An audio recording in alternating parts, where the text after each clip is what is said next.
Shelley Wilkins. My son has ADHD. He got diagnosed with his ADHD at the age of 5. I was very fortunately, he's 26 now. I was very fortunate in the fact that we had the doctors that would put him for an assessment with the paediatric psychiatrist, and they assessed him, saying yes, he had ADHD, but he couldn't have the medication until he was 7 years old. So we had to manage that. The downside to that really was the fact that we had to manage it in a different way. My husband at that point, we're divorced now, but I always knew my son was different compared to my daughter, and I just wanted to investigate a little bit further. And within 10 minutes of being with the paediatrician, he said, your son's got ADHD, but we can't give him medication until he's 7. So obviously I went to the school. We've had good support through the school all through his years. He went on medication when he was 7. There was a little bit of adaptation to the medication that he was on. He was on the quick release to start with, and then they gave him the slow release, which worked for him better. He did get bullied at school because he was different to the other children. So I'm going to bring my son into this conversation now. So Harry, with what I've just said, when did you feel that you was a little bit different to the other children at school? So I think what made me feel different to the other kids is when I was at school, I tried to fit in, and I did, but making friends at school, even when I was in infant school, was difficult, because I think it's probably because of my ADHD. I've never said, I've never used it as an excuse, but I have always feel limited and different about it, sort of like a lone wolf type situation. And how was it for you when you was growing up? Well, as you know, Mum, when I was growing up, don't get me wrong, you and Dad, you were brilliant with me when I was growing up. I was fortunate to have a good childhood, but I still had struggles with school. Like you said, I was bullied a lot. I was bullied a lot because people used to think that teasing me and getting a reaction out of me was funny, which is, I suppose, that's the hierarchy of bullying at school and the hierarchy of popularity. But despite all the bullying and all the challenges that I faced at school, regardless to how often I got teased and how difficult it was, because there was some really difficult days at school. I mean, I was bullied by boys, I was bullied by girls, I was bullied by everyone, some teachers as well. They weren't really fair about it. Especially in primary school, I didn't really understand it.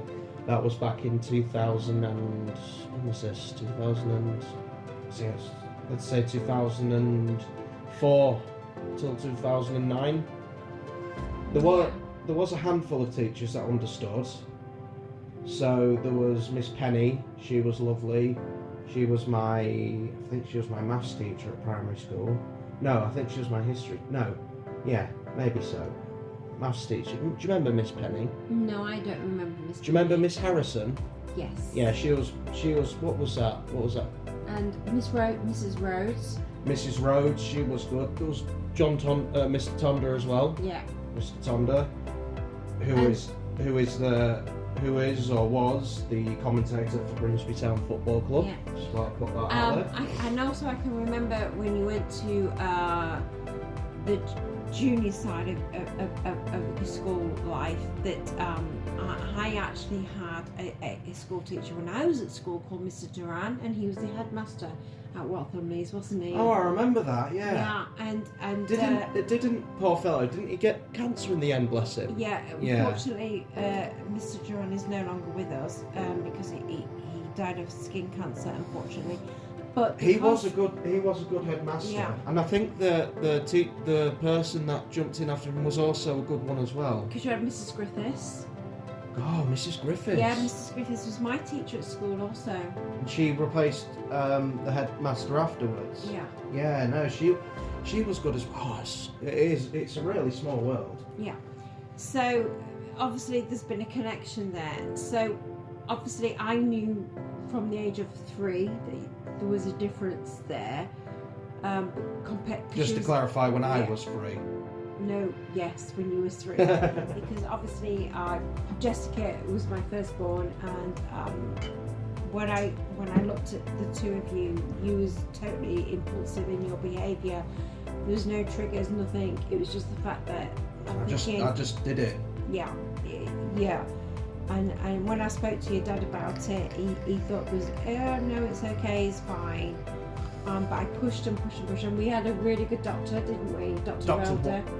No, there was Dr. White before that, wasn't there? No, it was Dr. Elder. Oh, Dr. Elder. Yeah, was he at the general practice at the time? Yeah, so yeah. Dr. Elder was a person that I went to, and I said, you know what, I really think my son might have ADHD. I had read about this, but obviously, back in the early noughties, it wasn't really recognised. No, it wasn't. So we're talking about 2005 here. Yeah, sorry to cut you off, Mum, but back then, attention deficit hyperactivity disorder, ADHD, which is what I was diagnosed with when I was young, that wasn't recognised back then. It was classed as just being a naughty child.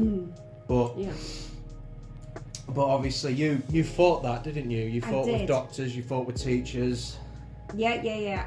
I said, you know what? This is, I think there's something that's not quite right with my son. Yeah.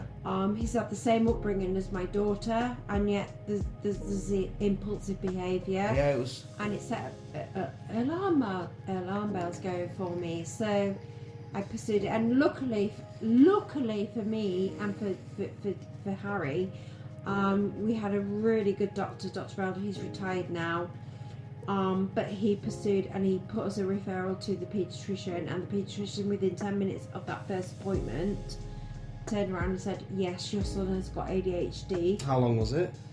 10 minutes. He noticed 10 minutes. That. He knew that. That is impressive. Yeah. 10 minutes. I remember you telling me, actually. Yeah, it was. But unfortunately, we had to wait a little while because you got diagnosed at the age of 5, but you couldn't have the medication to the age of 7. Yes. So for those 2 years, we had to sort of manage it in the best way we possibly could. How did you manage it? Just by. There was a lot. If I remember correctly, there was a lot of after-school activities. You sent me to karate. Boxing, swimming was good. Swimming worked. What else did you do? There was after school clubs as well. They were all right. What else was there that you sent me to? So we just tried to keep you distracted from. It was just See, the thing is with ADHD,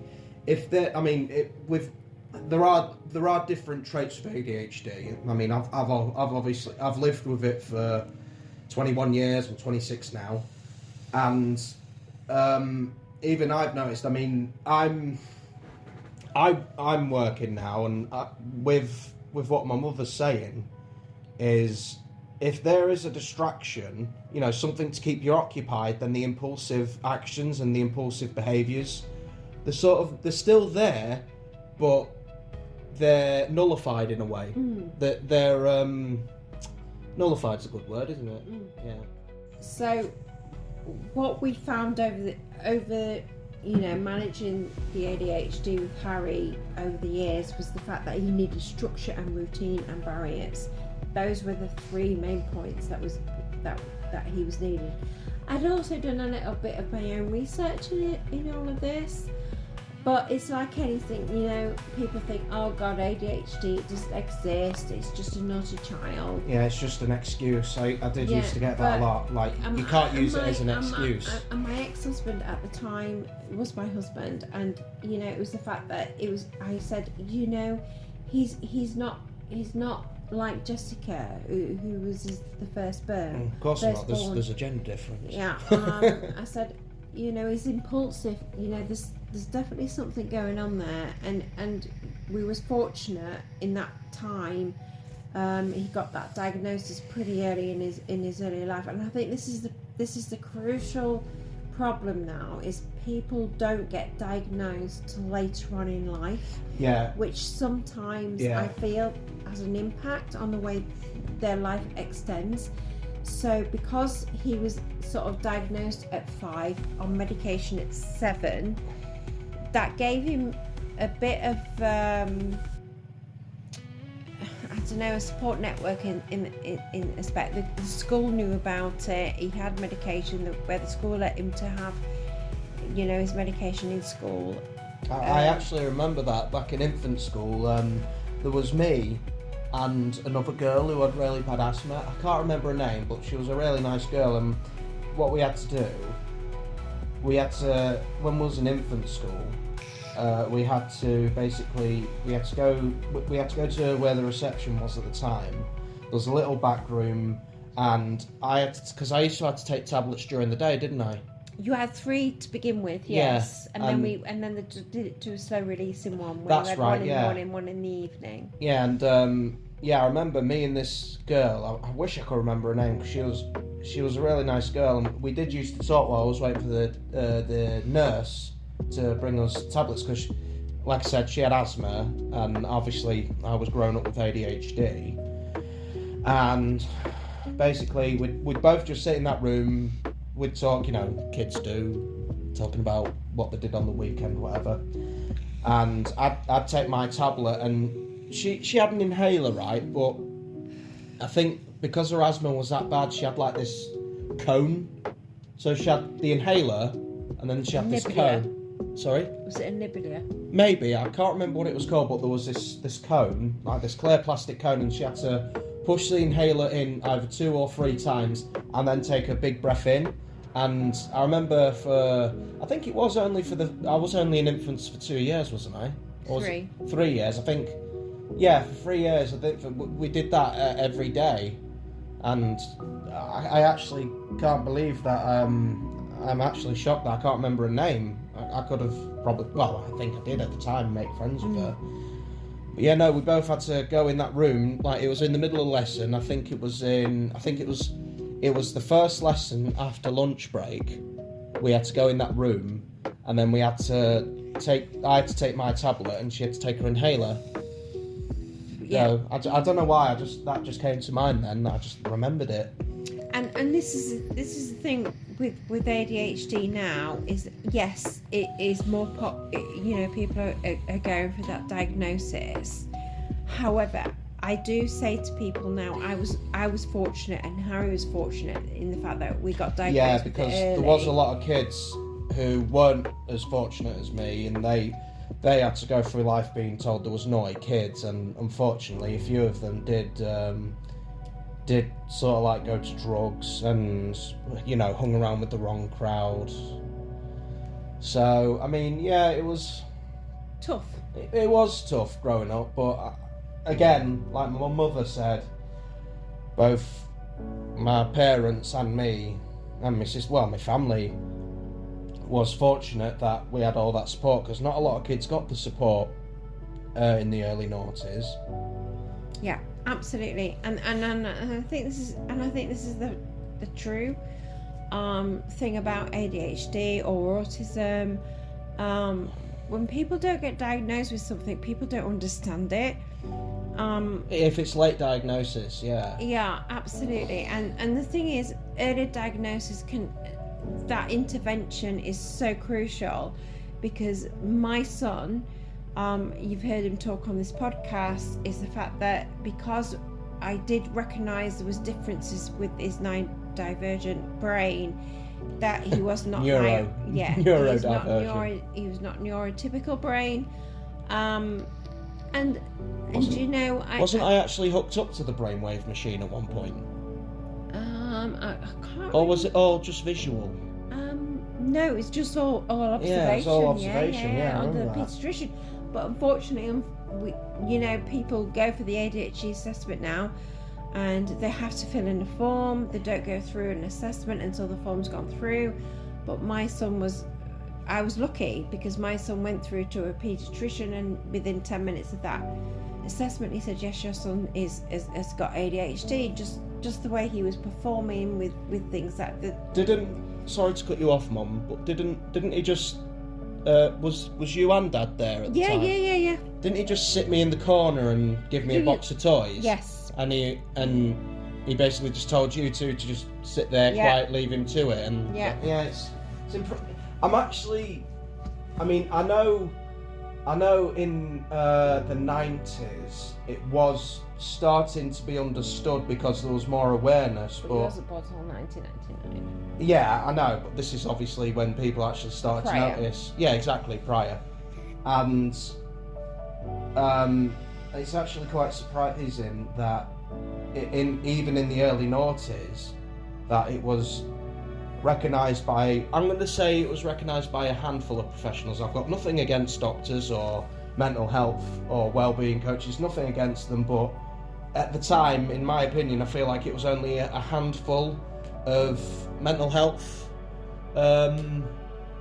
doctors and nurses that understood it. And you know, and we're getting a lot of these assessments coming through now with ADHD. So let's move forward to modern times now. Yeah. To recent, and my job role is a health and wellbeing coach, and I do come across quite a lot of autism traits, and I come a lot with people waiting for a diagnosis. Well, it's not just autism you deal with, is it? You deal with people with ADHD, Tourette's, social anxiety. And so I've got quite a bit. I'm not done qualifications in that area, but I've got knowledge in that area. Yeah, but the thing is as well, though, sorry to cut you off again, but you haven't just got knowledge, but you've also got experience from, bringing me up as a kid.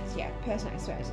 So all I can say on this podcast is the fact that, if you feel that your child has got these traits for ADHD or autism, or even a partner or a friend, someone you know. And anything that can sort of like establish that.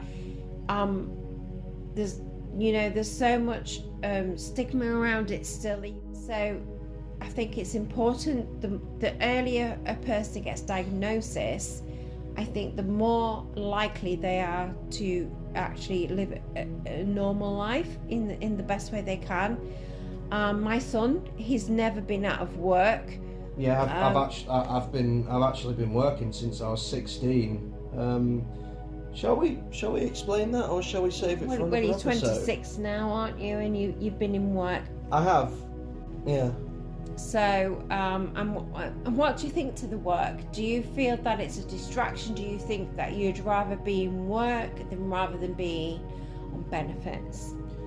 Personally, I prefer to be in work because what it is with me, and it's probably the case with other people, not just with ADHD or autism ADHD or Tourette's or anything, is, I suppose the main thing is when you're working, it's a good distraction.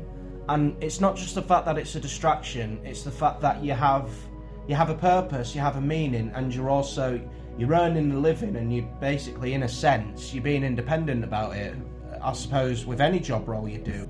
Absolutely. And as a health and wellbeing coach, I have coached quite a lot of people that have been diagnosed with ADHD or ASD later on in life, and they're always asking questions is to think, well, why did I struggle in life? Why was I bullied at school? And I find it's quite important to know that actually sometimes it's not because of circumstances around environmental, things. It could be just the fact that your brain just doesn't function the way a neurotypical brain functions. It's a neurodivergent brain, and I've done research on it. I've done courses on it. I've learned about it because I wanted to give the best possible support for my own son, experiencing it through. So if anybody's listening to this podcast, what I would say is learn as much as you can about it. Absolutely, yeah. It's the reason why I decided to do this podcast with my mother. I will be making podcasts with other family members, friends, just people I know, people I've worked with, whenever they've got time to make a podcast with me, and I just basically want to. I know a lot of people are doing this nowadays on Instagram, TikTok, YouTube, and I respect that, it's good, but I want people to have more of an awareness of not just ADHD, like everything we've said in the podcast today. I want people to be aware of, mental health.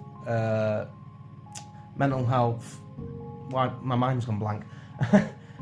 Mental health. I'd say mental health. Basically, I want more people to be aware of ADHD, anxiety, Tourette's. Basically, everything that is classed as a mental illness, because even nowadays, we're in 2026 now, and even now I've noticed that in certain circumstances there is still not enough awareness and stigma. And yeah, is it stigma or is it sigma? No, it's stigma. People still judge people. No, there is a lot of judgment. I think that's just the way society is nowadays. I'm not saying the world is a terrible place, because it isn't. No. I would say that people need to be more educated around those conditions. Yeah, definitely. Yes, you've got ADHD, but it doesn't necessarily mean that the ADHD or the autism or the Tourette's, it doesn't necessarily mean they've got a mental health condition. It just means that sometimes, because of the way people perceive them and judge them, it can lead to a mental health condition around anxiety and depression, because people are not accepting them for the person that they are. And let's face it as well. I mean, I've worked. I mean, like I said earlier, I've been working since I was 16, and there is awareness in most job places about mental health, because unfortunately, and I've heard this a lot because I work in construction. I've been working in construction since I was 16 years old. Unfortunately, there are still a lot of cases of, for example, and with all due respect, people losing their lives because of mental health and stress. And like I say, there is a handful of awareness of it, but I feel like there needs to be more of an awareness and more of an understanding, because, I mean, for example, you get people who are very autistic, and, all due respect, they do need help and they need assistance, but you also get, what is it, fully functional autistic, or? Absolutely, you can fully function as an autism, depending where you are on the ASD spectrum. Yeah.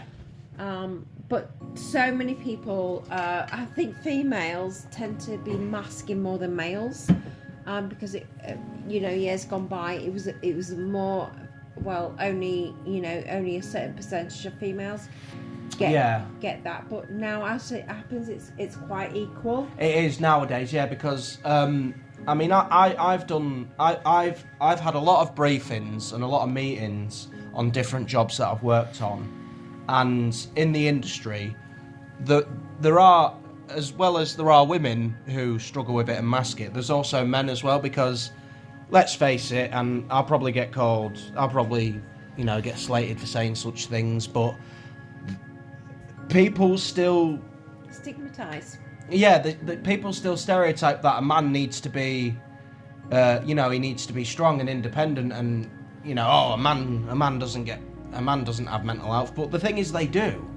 I mean, in my life, I've worked for 10 years now, and I've been in work for 10 years, different jobs. I started out as a bricklayer. I've got my course. I learned all the things I needed to do for bricklaying, and then after about 6 years down the line, I went to the electrical side for about a year and a half, and then I went to the mechanical fitting side, building substations.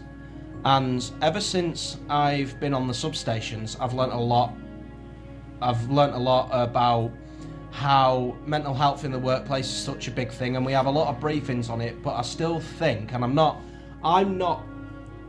singling out any companies when I say this, but I still think in some cases there are, let's say, higher ups in such industries and companies that still don't understand it. I mean, granted, I'm not going to name anything, but the company I've worked for many years, they've obviously taken my situation into consideration, and they've helped me, because I can still function on a building site and do the work I've been told to do. I obviously still have the anxieties and the stress that everyone else does, but sometimes it's, maybe you could say it's multiplied by 3 or 4. You know, it's a lot more. Absolutely. Yeah. So what I'm going to, obviously from the age of 7 to 18, you was on medication for your ADHD, wasn't you? Wasn't it till I was 17? And then, yeah. So I think it was 17, and then there was a 2-year 18 gap, and then I went back on it because of work and situations at work. So obviously in research that said that sometimes with people that do have ADHD, not always, but sometimes people can, as they get older, they can sort of like get a little bit more, the word I'm saying here is they get more sort of like accommodating to social skills. Yeah. They build up more of a, I'd say they, in a sense, it's like a tolerance, because over the years of dealing with ADHD, I still take medication. I'm on sertraline. I've been on, what was the name? Do you remember the name? Equism. I was on Equism when I was a child, and then into my young adult years, from 19, I went on metazapine. I was on metazapine for about 1 or 2 years.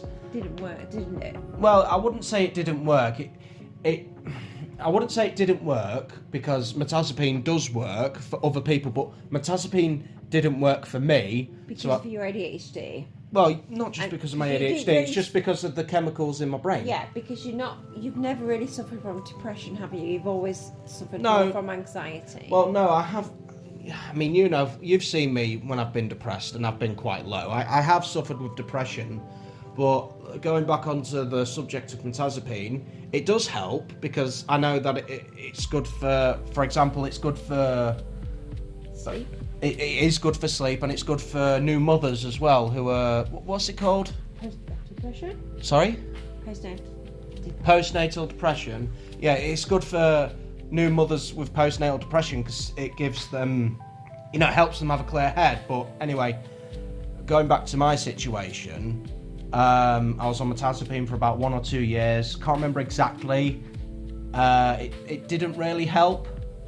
So I spoke to my doctor. You should, I do recommend you always speak to either your GP or a mental health expert. And I did speak to my GP. I had a sit down. I had about, I think you was there with me as well. Yeah, I was. Yeah. Yeah, and we was in there for about an hour or so. Half an hour. Was it half an hour or was it an hour? I swear it was longer. Appointment. That's right. Yeah, and we spoke to the GP, and I told them about what I was going through, and you told them what you noticed with me. And they said, oh, okay, well, what we'll do then, we'll take you off the metazapine and we'll try you on sertraline. And that was in 2023, 23, yeah. It was in 2023, and I have been on sertraline since then.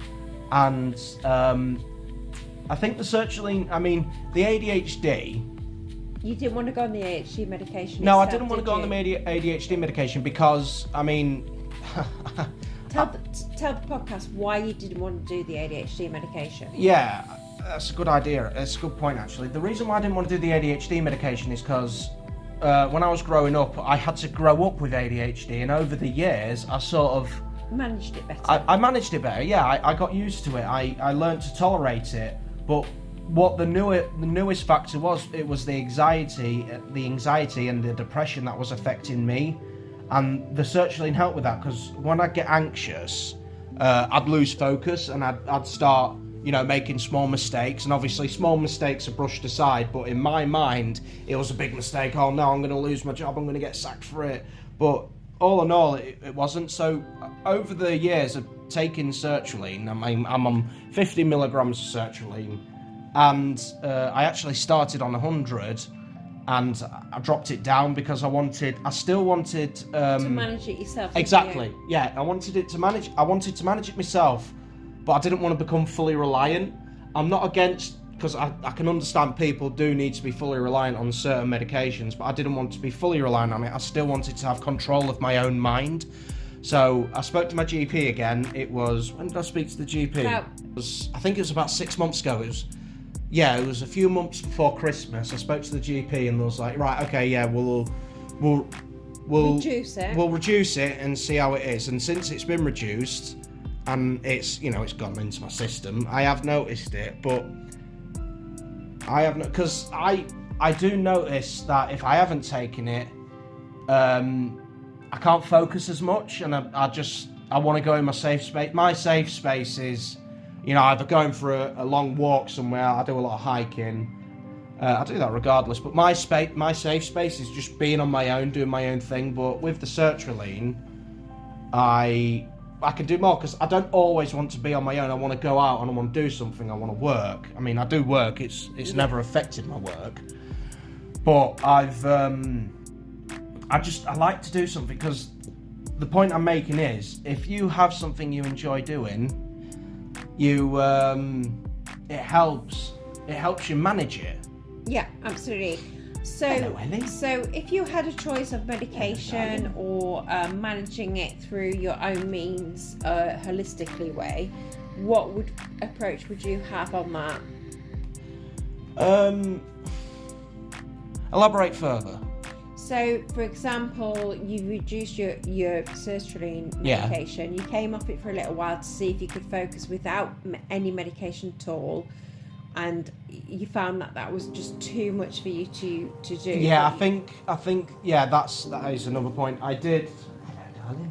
Sorry, the cat's just come into the room. Just staring at us. I think when I first came off the medication, I was okay. Everything was fine. Because it was still in your system. It was still in my system, yeah. But then, when it was out of my system and then work pressure increased, that's when the effects started to take place. And I made a few mistakes at work, and it didn't really cost me anything. It didn't cost me anything. It put strain on me because you're a perfectionist. Well, yeah, I am a bit of a perfectionist. I'll admit that. I'll openly admit that. But no, I'd make a mistake at work, and to everyone else, which was a minor mistake, they're like, oh yeah, no, it's all right. We can, we'll take that down. We can fix that. It's fine. To me, it was the end of the world. Oh no, I'm going to lose my job, type of thing, like I mentioned earlier. But the anxiety kicks in. Exactly, the anxiety kicks in, and the good thing about the would you say with ADHD, anxiety is the prime culprit here rather than depression, or would you say it's both? I disagree with both. I respectfully disagree with both points. I suppose it depends on the person and what their mindset is, because everyone's mind is different. Everyone has different ways of functioning. And would you say their support network? And yeah, I would say their support network and their coping mechanisms. Some people like to go out and have a good time with the friends or the family. Some people, just like me, just like to sit on their own, be alone with the thoughts, do their own thing, go for a walk type of thing. So with your experiences over the years, because obviously you've actually grown up with ADHD. I have, yes. What has worked for you? What has been your sort of coping mechanisms here? I suppose what my coping mechanisms has been throughout the years of growing up was my family. My family's always been really supportive. I'm very lucky with that. Not a lot of people, no offence to anyone else, but not a lot of people do get the support from the family. But I was lucky to have support from my family. But also my friends as well. I haven't got many friends. Make myself sound like a loner here. But I've got one really good friend, and he's been with me through thick and thin. We've been there for each other through thick and thin, actually. Yeah. Would you say let's talk on the friends type of things? Okay, yeah. So would you say that you would say that probably you would say that maybe a lot of ADHD people will tend to have friends online because there could be some social anxiety around that? Yeah, I would say some people do have social anxiety and making friends like a lot of people do nowadays. Not just young people, older people as well. A lot of people play games online. Me, for example, I like to build computers. I do play games on my computers, and I've got friends on my computer. And I think, what I tend to do is, for me, this is just my opinion and what I do. I do have a few friends online, some people in different countries, some people in the same country, some people I actually know. And a lot of them as well, they tend to have, similar troubles like I do with ADHD, anxiety, depression, stress, bipolar, all those things. And I've noticed that with that, I don't know, I just like, when I'm online with my friends, it feels like we're always supporting each other. Like, we'll play games, or we'll just chat, and we'll have a good laugh, and we'll, enjoy ourselves on the games. And with that, in my opinion, what I do, as well as I like to go out, I do a lot of camping, I do a lot of hiking, I like to go for long drives as well, listening to music. But at the same time, if I'm not doing that, my online friends, or my best friend, who I see a lot, and I do a lot of it, I go out hiking a lot with, do a lot of camping with him, it just helps me a lot. So, if you could change anything out of all of this, would you change anything at all? To be honest with you, it's a difficult situation. It's more, I'd say, 70% yes, 30% no, because what I find is a lot of obstacles I've faced in my life have shaped me to who I am today, and obviously, it's helped me get more of an awareness of who I am as a person and what I can handle, what I can deal with. So yeah, I suppose it all depends on the person, really. So anybody who may be listening to this podcast, what information would you, or advice would you give to people around trying to deal with ADHD, whether they've got that diagnosis or they haven't got that diagnosis? Would you say, for example, if you're waiting for an assessment, or you think you might have the choice, Excuse me. Would that change anything that you're doing in your life? Would that diagnosis change anything? I suppose if I was to give a message to people listening, would be, you hear this a lot from, content creators and health and wellbeing coaches, no offence, and GPs and experts in this category, is be yourself. Find your way. Sorry? Find your way. Yeah, find your way in life.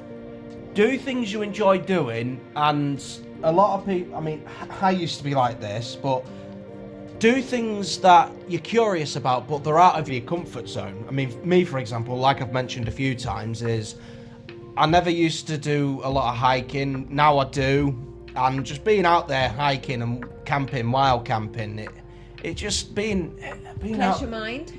It does, it clears your mind. Like, for example, if you go somewhere like the Lake District, Cornwall, the Peak District, all those really green areas, they're just, and all that clear air, and, you sometimes you see people out on the trail, sometimes at the trail, sometimes you do, sometimes you don't. Just do things out of your comfort zone, maybe change your routine a little bit, because that's another thing I want to mention as well. A lot of the time, what helps me, I'm going to say function, I think that's the right word to use, what helps me function with ADHD, anxiety, and, the odd bit of depression, is a routine. If you've got a routine, stick to it.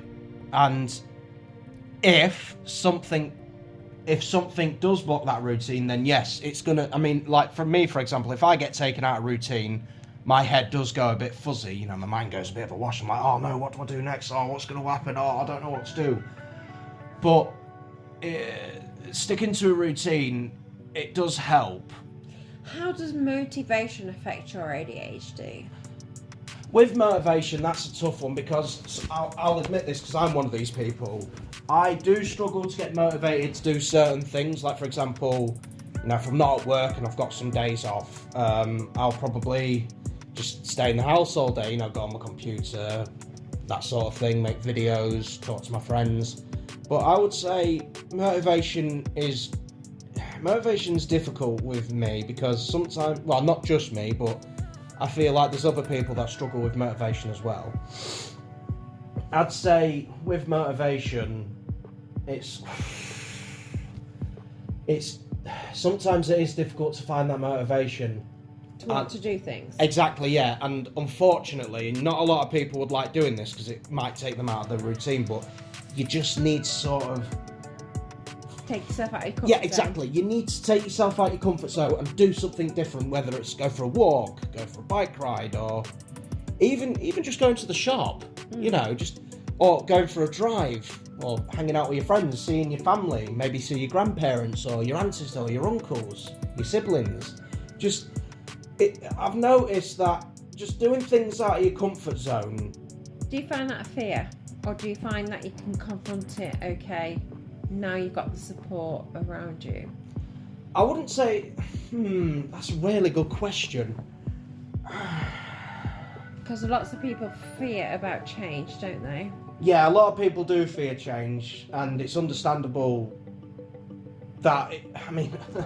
unfortunately, and I don't want to dampen the mood, unfortunately the world is changing and society is changing, and not a lot of people can accept that. Some people accept it, some people don't, and there's a lot of toxicity and there's a lot of conflict in the world nowadays. But I'm not saying that, you know, it's all dreary, we're all, you know, the world's doomed. I don't think that.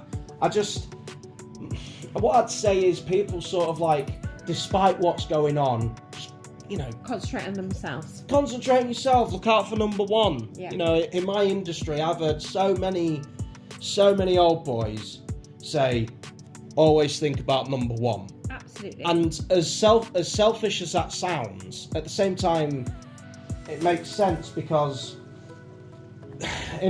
some people like to help people, some people like to keep themselves, but I'd say in order to understand yourself, focus on yourself, and like we've been saying, do stuff out of your comfort zone. You know, just... So would you say then, as part of management of ADHD, whether you're on medication or whether you've not got the diagnosis yet or whether you have got the diagnosis, would you say that perhaps the best way around it is finding your own strategies and your own coping mechanisms? I would say that, yes, but I wouldn't say you have to do it, but I would advise it because it's surprising. Taking even small changes in your routine or in your life, whether it's you know, going to the gym or going out or just changing the smallest things, it can have a major impact on, you know, how like a placebo effect. Like sort of like a placebo effect, yeah. One small change can have a significant impact. Exactly, yeah. One small change in your life can have it can have a good impact on your life. Yeah. You know. And go on. So I'm just saying that, you know, my son, I've sort of worked with him with his ADHD from the age of 5, and I've supported him all the way through all those years. Yeah, you've been an awesome mum for that. I just want to say that. But do you know what? It is tough, and my advice to come into the end of this podcast is the fact that, do you know what? Whether you've got a diagnosis or you haven't got a diagnosis, imagine that if you've got the traits there and you think you may have, change something, because if you don't change something, it won't alter anything. But if you want something to alter, if you're a bit stuck in life, then change something, even if it's small changes. Like my son said, go for a walk, or just jiggling that routine about. If you want more podcasts, yeah, thanks for listening. If you, subscribe. Subscribe, like, share, spread the word. That's what I'd say. Yeah. But yeah, if you do want to comment. I will be making more podcasts. It won't just be me and my mother. It'll be friends, family. It might even be one of you guys one day. But what I'd say to end this podcast is, because you're having these struggles, don't think that it's the end of the world, because it isn't. I know it's famous last word saying that, but and I'm gonna say an old saying here. There is always light at the end of the tunnel. You've just got to keep walking through it and get to that light. You've just got to want to change it. Yeah, you just got. You don't change anything, it won't change. Exactly. Yeah. So yeah, thank you for listening. This has been Harry Wilkins, ADHD, and my mother, Shelley Wilkins, Health and Wellbeing Coach. Yeah, thank you for listening. I hope you enjoyed.